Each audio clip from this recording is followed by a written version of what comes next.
Você já ouviu aquela expressão, nada cai do céu?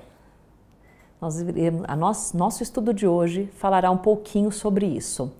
Ainda continuamos naquele mesmo texto, na grande transição, dentro das bem-aventuranças. Bem-aventurados os pacificadores, porque eles serão chamados filhos de Deus. Só para relembrar, esse texto ele foi escrito durante a Segunda Guerra Mundial. Ele está lá em Reformador, de 1948. Isso é muito importante a gente se recordar. Então, hoje é a segunda parte desse texto. Vamos lá. Advoga-se a igualdade das oportunidades como fórmula ideal de socialismo cristão para as democracias.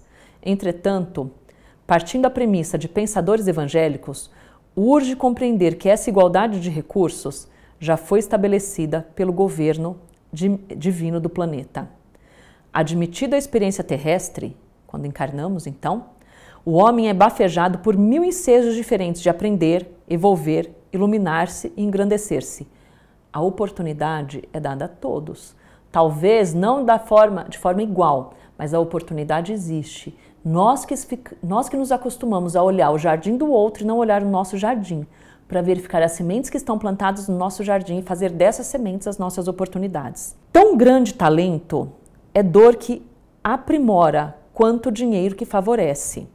Então, às vezes um talento tão grande, é uma dor que vai te aprimorar, assim como o dinheiro também vai favorecer.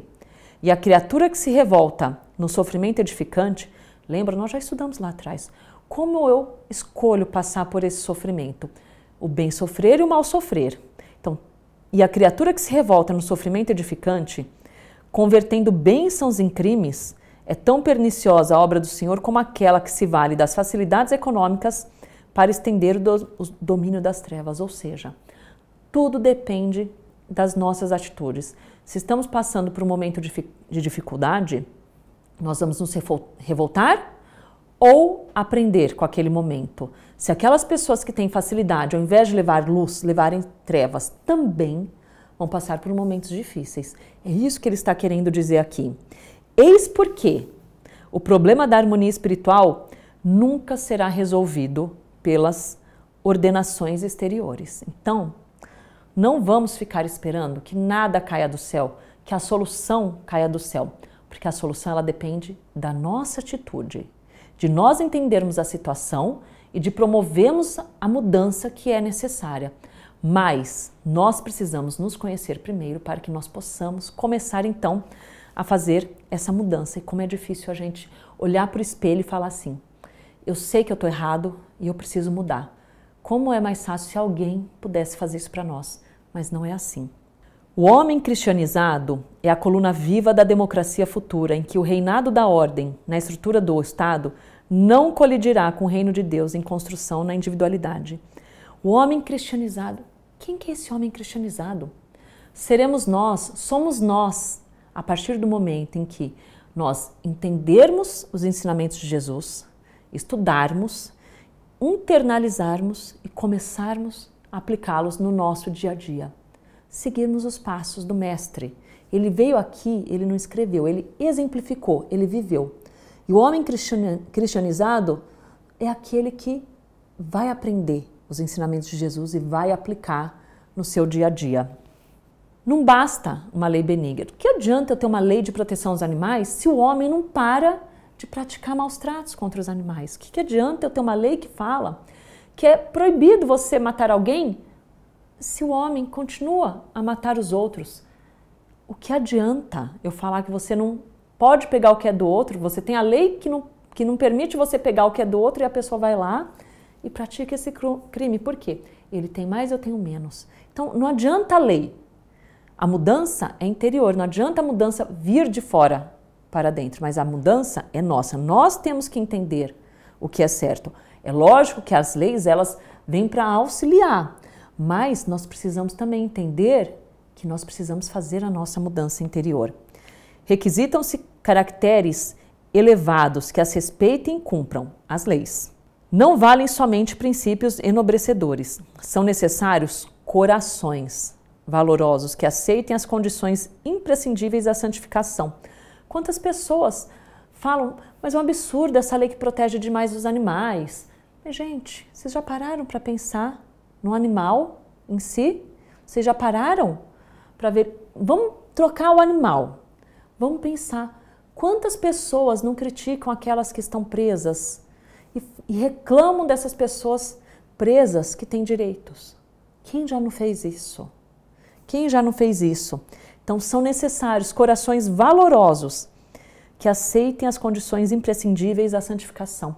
Nós precisamos aprender a olhar o outro, independente da posição em que ele está, do que ele esteja fazendo. Nós precisamos olhar o outro, mas pelo olhar de Jesus, e não pelo nosso olhar, que ainda é carregado de orgulho, de egoísmo e de muitas imperfeições. A simples denúncia da guerra não atende.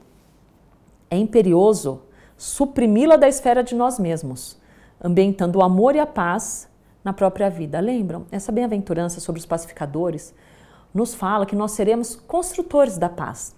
Mas essa paz, ela tem que ser construída em primeiro lugar dentro de nós. Na aula passada a gente falou um pouquinho, no estudo passado, desculpem, a gente falou um pouquinho sobre o nosso estado belicoso, aquele nosso estado de guerra interno.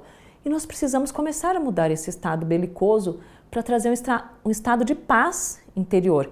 Porque quando a gente tem esse estado de paz interior, a gente consegue projetar a paz para fora. E não adianta, se isso não mudar dentro de nós, não virá de fora para dentro. E vai ser de dentro para fora. E nós já falamos isso ao longo dos vários estudos que nós fizemos. O que é essencial para começar essa mudança? Termos disciplina. Porque não vai ser fácil, não é fácil para ninguém. Mas você começa fazendo porque você sabe que é certo. Nossa, vou ter que fazer isso? Vai, é certo. Você faz um dia, 2, 3, 1 ano, 2 anos, se torna algo normal, rotineiro. Você incorpora aquilo na sua rotina, você faz daquilo o seu dia a dia. É a disciplina que vai nos trazer isso. A face da superfície brilhante do oceano teórico, então não adianta a gente ter uma teoria fantástica, povoado de demonstrações negativas, espíritos satânicos, encarnados e desencarnados, prosseguirão assoprando mal nos círculos da evolução terrena, derribando, consculpando, destruindo. Não adianta eu ter uma teoria linda, livros trazendo mensagens lindas, se eu não parar para entender essa mensagem e aplicar essa mensagem. Eu preciso colocar isso no dia a dia, na prática. Enquanto não se capacitar o homem da grandeza da herança que o universo lhe reserva a condição de filho de Deus, é impossível a sublimação da humanidade. Somos filhos de Deus. Todos nós temos a centelha divina dentro de nós. Somos criados por Deus. A centelha divina está dentro de nós, aguardando a gente regar com boas ações, com bons pensamentos, com boas atitudes, para a flor nascer dentro de nós, para que o nosso brilho possa nos iluminar e, quem sabe, iluminar aos outros. Então a gente precisa entender que nós precisamos nos capacitar e entender que nós somos filhos de Deus, e isso é algo maravilhoso, é algo muito grande, mas que nós precisamos trabalhar dentro de nós. Tanto se guerreava no tempo de Sargão I. Sargão I, eu fui estudar, ele foi como se fosse o primeiro imperador que se tem notícia, mais ou menos 3.000 antes de Cristo, que começou essa questão da disputa pelo poder através das terras. Então, tanto nessa época lá atrás, no apogeu da foice, que não se lutava com armas que a gente conhece hoje, quanto se luta presentemente no fastígio da eletricidade. De lá para cá, que mudança nós conseguimos fazer? O que a gente melhorou? Essa é a pergunta. Ou nós continuamos os mesmos, mas com outros tipos de guerra e outros tipos de arma. Hoje as nossas armas são utilizadas nas redes sociais. Muitas delas muitas pessoas se utilizam das redes sociais para disparar suas armas contra os outros. E às vezes são armas que não vão atingir fisicamente as pessoas, mas vão atingir algo muito mais profundo. Vão atingir o íntimo daquelas pessoas, e a destruição às vezes vai ser muito maior do que a gente pode imaginar. A palavra é uma arma muito poderosa e nós precisamos tomar cuidado com a palavra, tanto a dita quanto a escrita. A gente precisa tomar cuidado com isso. No fundo, é a rebeldia da personalidade ajustada à indiferença pelos próprios destinos, quando não vinculada ao narcótico do vício, erigido em condutor do homem da massas. Ou seja, no fundo, é a nossa rebeldia que faz a gente fazer tudo que nós vemos hoje em dia. Às vezes a nossa inconformação com o destino que nós temos, com a nossa vida. A do outro é melhor e a minha não é tão boa assim. Mas cada um tem que passar pelo que é necessário. Vivemos aquilo que é melhor para nós. Vamos aproveitar essa oportunidade para melhorar. Vamos parar de olhar o jardim do outro de novo. Vamos olhar o nosso jardim, porque lá vão ter sementes boas só nos esperando.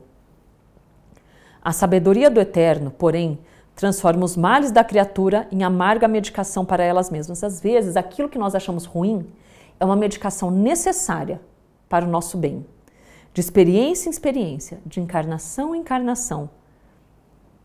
Eu traduzi isso, mas aqui o texto fala de experiência em experiência. A Europa, crucificada na defecção dos próprios filhos, que conferiram um trono externo ao Cristo, imaginando-o cercado de representações políticas, mas exilado dos corações em que deveria viver e reinar, acerca-se hoje de cataclismas inomináveis. O que nós estamos semeando? Aqui está falando que a Europa, naquela época, colocou Cristo num trono externo. O que adianta eu fazer um culto externo se eu não cultuar, se eu não fizer o que o Cristo nos ensinou internamente? Significa que aquilo que eu coloco para fora não é aquilo que eu penso realmente, aquilo que eu sinto. Eu preciso modificar de posição. Eu preciso colocar ele no meu trono interior para que a mudança seja feita dentro de mim e eu possa levar isso para fora. O que nós estamos semeando, o que nós queremos semear, pensem nisso. É o que eu peço para vocês nesse dia de hoje. Muito obrigada. Não se esqueçam de seguir nas nossas redes sociais e se inscrever também nos nossos canais. Até o próximo estudo.